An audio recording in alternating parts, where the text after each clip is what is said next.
So, hey guys, Chauzu here. So finally, I've been able to make a new cool Zoro 5 team.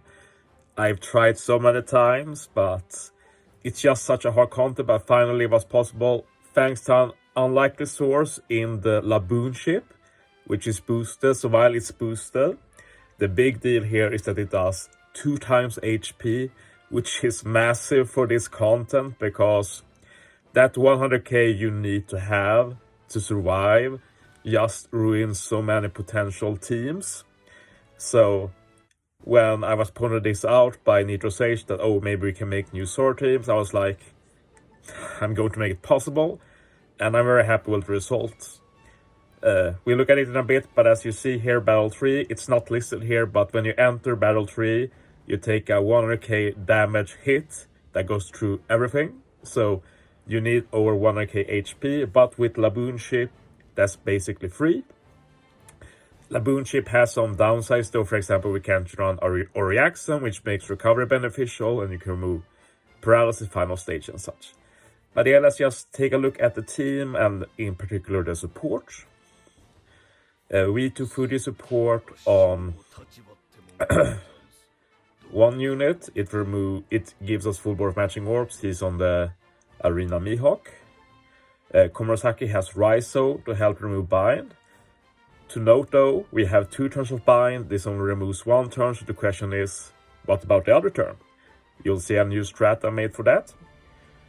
Zoro has the Custard support, which will lock the Wano orbs from Komurasaki, since we're using the level limit break Komurasaki to get a full board of Wano orbs.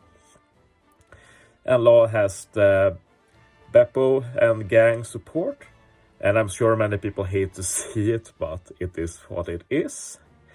And yeah, let's jump into it. I am so stoked about this. This is the first no Roger Whitebeard team against this content.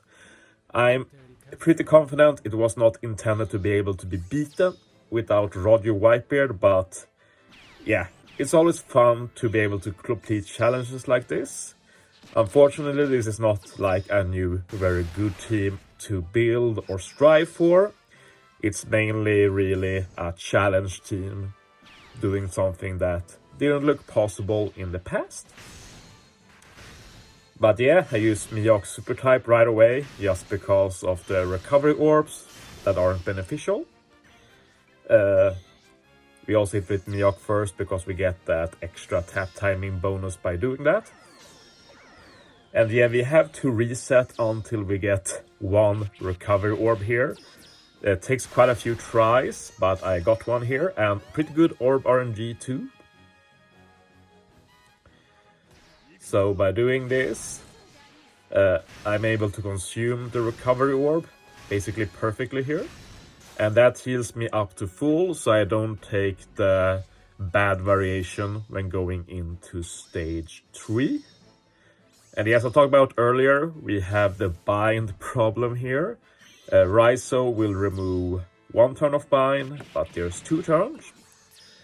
But I realized through testing that if you target the int mob here and kill him, you won't get any bad debuffs turn 2. The main issue is the survival part. We don't have a lot of HP, but we have the last super type. So suddenly we have 100k HP. Survival is free. We just need to take out this guy and we're good basically.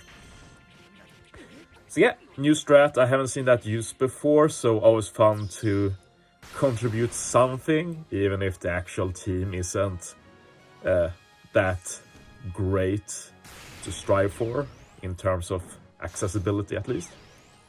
But yeah, we can use Miyok here actually, because with level limit break Zoro we have an attack boost later anyway.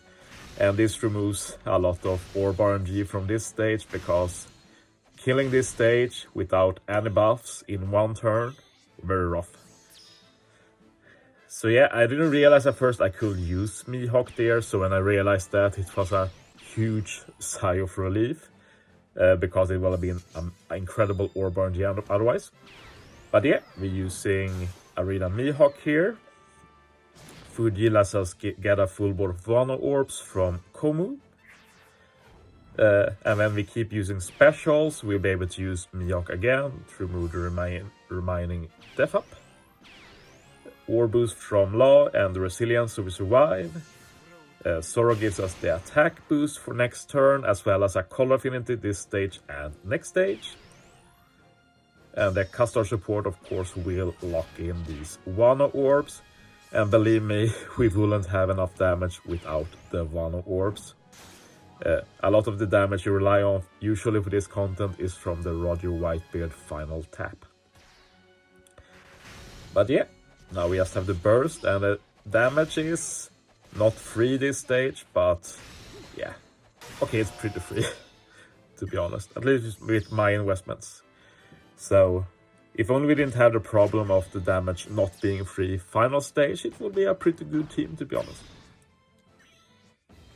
But yeah, with this we've set up the standard strat, basically that uses the Iron as well as Arena Mihawk.